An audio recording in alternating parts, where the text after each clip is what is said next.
Okay, we were talking about the chance success. तो chance success हम किसी भी फील्ड के बारे में जब हम देखते हैं तो हमारे पास यही चांस होता है, if we try our level best and if we have the motive and if we have the some sort of achievement goals, then we try for that thing and the chances of success are equal for that achievement. Further for this is about selection of proper movement. Gradually the cat selected the proper way of pulling the string out of its random movements. ठीक है, random movement करते again and again वो movements करते cat को पता चल गया कि कौन सी मूवमेंट पे जो है वो मैं गेट को, दरवाजे को खोल सकती हूँ and I can get the food and the fixation. जब देखिए कि कैट को पता चल गया कि इस मोमेंट पर या इस तरफ मैं जाती हूँ या ये मैं काम करती हूँ, तो जो है वो मेरा ये डोर ओपन होता है इस बॉक्स का और मैं जो हूँ वो फूड की तरफ जा सकती हूँ. तो इसका जो ये रवैया है that can be called fixation, कि उसको पता चल गया कि at this fix point I can go and then I can get the door open and I can have my food. Okay, there he's just presented some laws of learning. There are two type of laws, primary laws and the secondary laws. Laws of readiness. He just said the law that states when my conduction unit is ready to conduct, for it to conduct is satisfying. When my conduction unit is not ready to conduct, for it to conduct is annoying. When I think that I am ready for the thing to achieve something, यानी कि मैं जब किसी चीज़ को पाने के लिए जो है वो एक थॉट प्रोसेस रखता हूँ और फिर जो है वो मेरे लिए थॉट प्रोसेस एक सेटिस्फाइंग जो है ना वो सिचुएशन क्रिएट करता है. तो क्या है कि मैं, इसका मतलब अगर मेरी सोच है कि मुझे कुछ अचीव करना है and that achievement is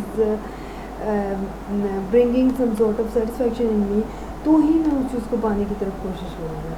In simple words, if I want to have something, then I will go for that. Law of effect. Any behavior that is followed by planned consequences is likely to be repeated. ठीक है, ये तमाम चीज़ें आप पहले भी पढ़ चुके हैं. Law of effect is about कि जब आप किसी प्लेन चीज़ को पाते हैं और वो प्लेन चीज़ आपको जब वो खुशी देती है, तो आप बार बार वही काम करेंगे जिसके काम के करने से आपको एक प्लेजेंट एहसास होता है. That is the law of effect.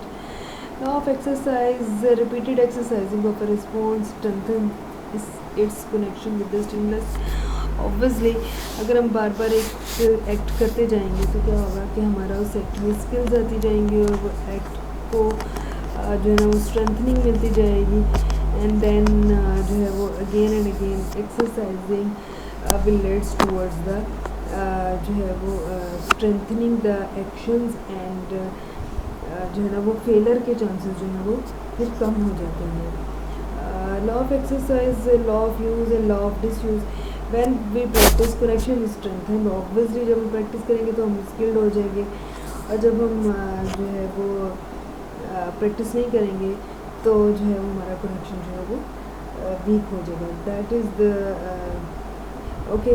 Now the secondary laws. The secondary laws is about the first law is law of multiple response. The law implies that confronted with a new situation, the organism responds in a variety of ways before arriving the correct response.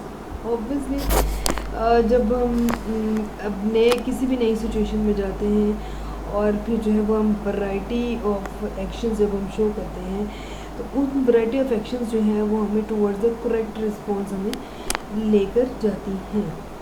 Law of attitude. हमारा attitude जो है वो किसी भी task की तरफ हमारा attitude जो है वो हमारे अचीवमेंट की तरफ हमें मोटिवेट करता है.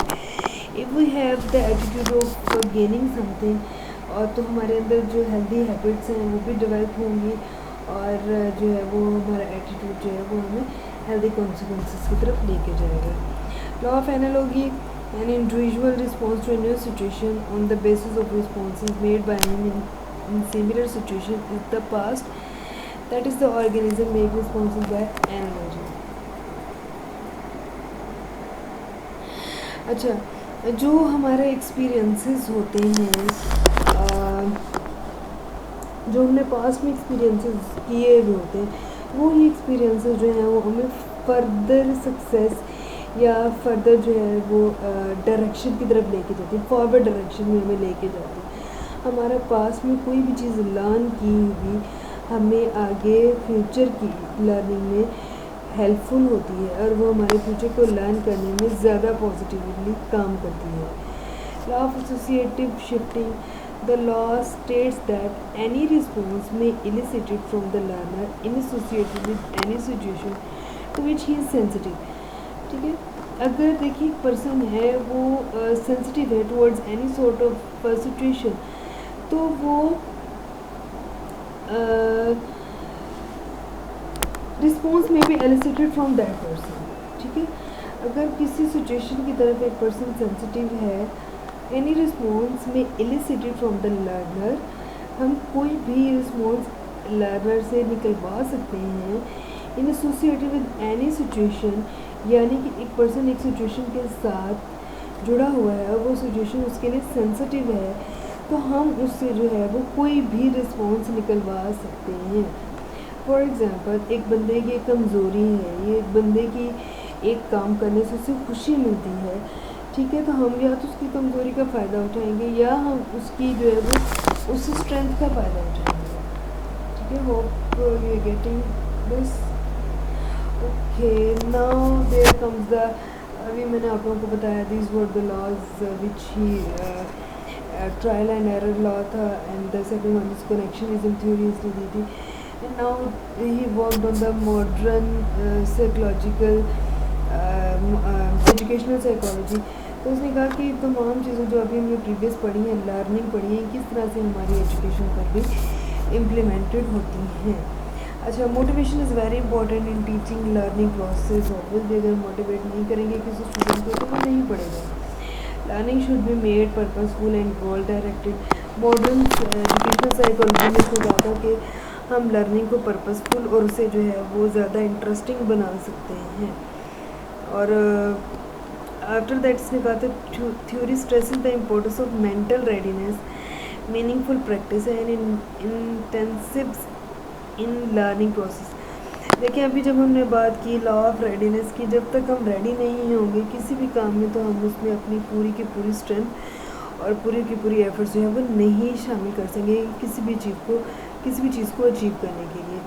मोर opportunities should be given to the learners. Obviously अगर हम अपॉर्चुनिटीज़ देंगे तो ही लर्नर जो है वो आगे ग्रो करने की एबिलिटी पैदा करेगा।